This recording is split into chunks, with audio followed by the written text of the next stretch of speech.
Assalamualaikum warahmatullahi wabarakatuh. Perkenalkan, saya atas nama Pisa Anggraini Ning 1702405097 dari kelas Agribisnis 7B. Mata kuliah berpikir sistem oleh dosen pengampu yaitu Dr. Marlina Bakri MPD. Pertama-tama saya panjatkan puji dan syukur atas kehadirat Allah Subhanahu wa Ta'ala. Atas berkat dan nikmatnya lah saya bisa hadir di tempat ini tanpa kekurangan sedikit pun. Selanjutnya saya ucapkan kepada ibu pengampu mata kuliah ini yang telah memberikan tugas membuat video pemaparan materi sebagai pengganti UAS. Baiklah, saya akan mulai presentasinya. Di sini saya akan membahas 4 poin. Yang pertama yaitu analisa konsep teori, model, alat, dan metode berpikir sistem. Kemudian yang kedua, analisa sistemik secara iteratif dengan prinsip 4F. Kemudian ketiga, bahasa sistem. Dan yang terakhir yaitu pengertian stop dan follow diagram. Saya akan menjelaskan sedikit mengenai bekal analisa ini, yaitu yang pertama konsep teori. Di mana konsep atau teori merupakan argumen penjelasan tentang sebuah pola pikir yang perlu diadopsi untuk memandang dan mendekati sebuah permasalahan.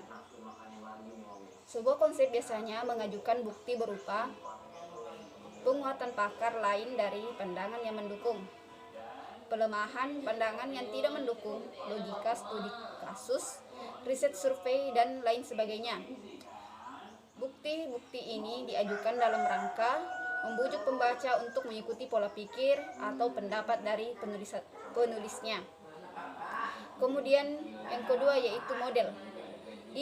Didefinisikan dalam kategori bekal analisa sebagai sebuah kebiasaan-kebiasaan yang terbaik atau best practice yang telah dilakukan oleh individu, grup, atau organisasi yang dianggap sukses.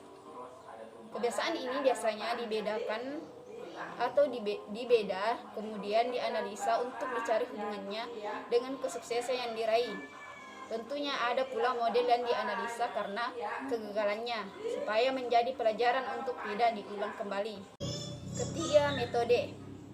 Metode didefinisikan langkah-langkah yang harus atau disarankan dilakukan yang biasanya merupakan penerjemahan dari pendekatan atau model. Kemudian keempat, alat bantu. Alat bantu didefinisikan sebuah perkakas yang membantu kita melakukan sebuah tugas tertentu menjadi lebih efektif dan efisien. Kita bisa memaku sebuah paku ke papan kayu dengan batu, atau bahkan jika Anda kuat atau berani bisa dengan menggunakan tangan Anda. Namun cara ini tidak efisien walaupun efektif. Efektif karena akhirnya paku akan tertanam juga, namun tidak efisien karena membuang tenaga terlalu besar. Kita masuk pada poin kedua yaitu analisa sistemik secara iteratif dengan prinsip 4F. Menggunakan kerangka 4F dalam melakukan analisa sistemik yaitu for, foundation, flow, dan forms. Seseorang yang melakukan analisa sistem akan memiliki cara pandang yang dinamis yang akan mencakup kemampuan mengubah perspektif analisanya berbasis 4F, di mana 4F ini yang pertama yaitu melihat tujuan dari sistem pada tingkatan analisa tersebut atau for. Kemudian yang kedua, melihat fungsi secara kontekstual atau function. Kemudian ketiga, melihat struktur dan komponen atau forms. Kemudian yang terakhir yang keempat yaitu melihat bentuk dan analisa saling keterhubungan dibandingkan sebab akibat linear biasanya. Poin ketiga yaitu bahasa sistem. Sistemik, suatu ciri-ciri atau perilaku yang muncul dari sebuah sistem ketika sistem bekerja. Tetapi ciri-ciri ini bukan berupa ciri-ciri dari komponennya atau kumpulan komponennya. Manusia memiliki perilaku sistemik seperti marah, cemburu, dan bahagia, yang kalau dilihat dari tidak terdapat pada komponennya yaitu jantung, paru-paru, dan ginjal. Perilaku sistemik akan memberikan gambaran kepada kita tentang interaksi antar komponen dan tujuan sesungguhnya dari sebuah sistem pada suatu waktu. Sistematis adalah sebuah karakteristik keteraturan dan perencanaan yang baik. Artinya, sebuah kegiatan dikatakan sistematis apabila jelas urutan pekerjaannya dan direncanakan berdasarkan urutan tersebut. Sistematis ternyata memiliki arti yang berbeda dari sistemik. Tidak semua hal yang sistematis akan menghasilkan suatu atau sesuatu hal yang sistemik. Bahasa berpikir sistem. Bahasa sebagai sebuah sistem merupakan suatu susunan teratur, berpola yang membentuk suatu keseluruhan yang bermakna atau berfungsi. Ia terdiri dari unsur-unsur atau komponen-komponen yang secara teratur menurut pola tertentu dan membentuk suatu kesatuan. Sebagai sebuah sistem, bahasa sekaligus bersifat sistematis dan sistemik. Jadi bahasa berpikir sistem adalah penggunaan bahasa yang menyesuaikan dengan unsur-unsur yang ada pada berpikir sistem. Kita masuk pada poin yang terakhir atau yang keempat, yaitu pengertian stok dan flow diagram.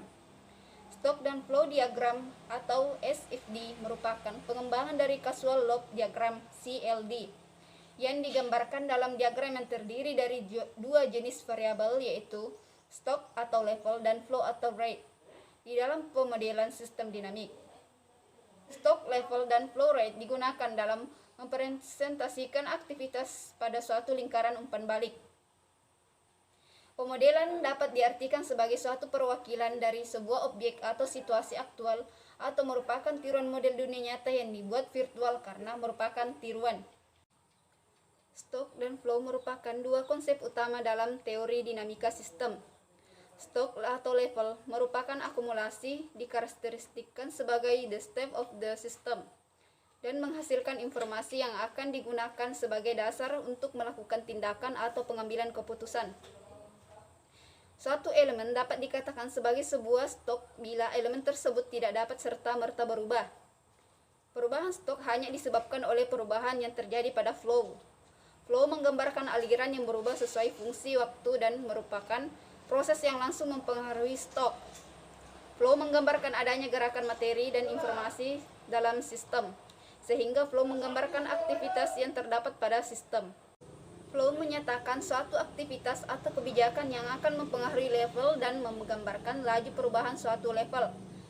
Flow merupakan satu-satunya variabel dalam model yang dapat mempengaruhi level. Terdapat dua perubahan lainnya yang mempengaruhi fungsi stok dan flow, yaitu auxiliary dan konstanta.